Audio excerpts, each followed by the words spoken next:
Basically breast cancer को हम दो में डिवाइड करते हैं। एक होता है हेरिडिटरी, एक नॉन हेरिडिटरी। जो हेरिडिटरी होता है ना वो बहुत थोड़ा होता है, 3 से 5% लोगों के अंदर होता है। अगर आप हाई रिस्क पे हो तो आप पहले से ही अपनी सर्जरी करवा लो, क्योंकि आपको पता है कि आपके अंदर चांसेस बहुत ज़्यादा हैं। और अगर आपको अच्छी लाइफ गुजारनी है, अपने बच्चों के लिए रहना है, तो फिर आप ऐसे डिसीजंस भी ले लेते हैं लाइफ में। मुझे बताइए कि फैमिली हिस्ट्री का इससे क्या ताल्लुक है? सो फॉर एग्ज़ाम्पल अगर मेरी फूफो को या मेरी मदर को, बहन को या खाला या करीबी जो हमारे रिलेशंस हैं, उनको ब्रेस्ट कैंसर हुआ तो क्या मैं ज़्यादा प्रोन हूँ टू इट?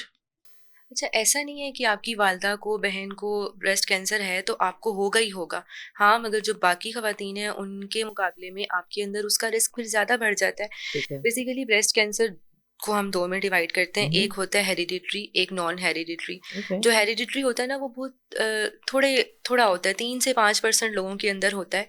और ओके। उससे अंदाज़ा लगाएँ कि इसकी शरह कम है। अब ऐसे लोगों हुँ, में क्या होता है कि इनके अंदर एक स्पेसिफिक जीन म्यूटेशन होती है जिसको ब्राका हुँ। जीन म्यूटेशन कहते हैं। ओके। तो ऐसे पेशेंट्स जो हमारे पास आते हैं, जो बताते हैं कि हमारी फैमिली हिस्ट्री ऐसी है, अम्मी को कैंसर हो गया, सिस्टर को हो गया, तो उनको फिर हम जेनेटिक काउंसलिंग के लिए भिजवाते हैं ताकि उनका प्रॉपर फैमिली ट्री बिल्ड किया जाए, उनकी जो जेनेटिक टेस्टिंग है वो की जाए, तो उसके अकॉर्डिंगली उनको गाइड किया जाता है। यहाँ हुँ, मुझे बहुत, बल्कि एक फेमस हॉलीवुड एक्टर हैं एंजेलिना जोली, हुँ, हुँ। आपने भी सुना होगा उनके बारे में। तो उनकी मदर एंड आंट को कैंसर था, ब्रेस्ट ठीक कैंसर। है।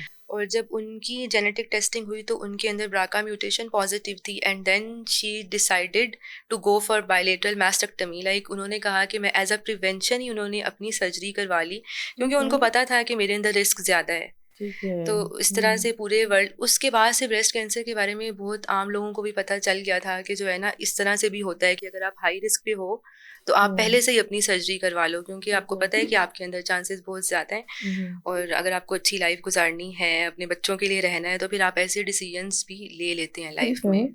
ओके। वाह! Thank you so much. I think ये बहुत ही ज़रूरी बात थी।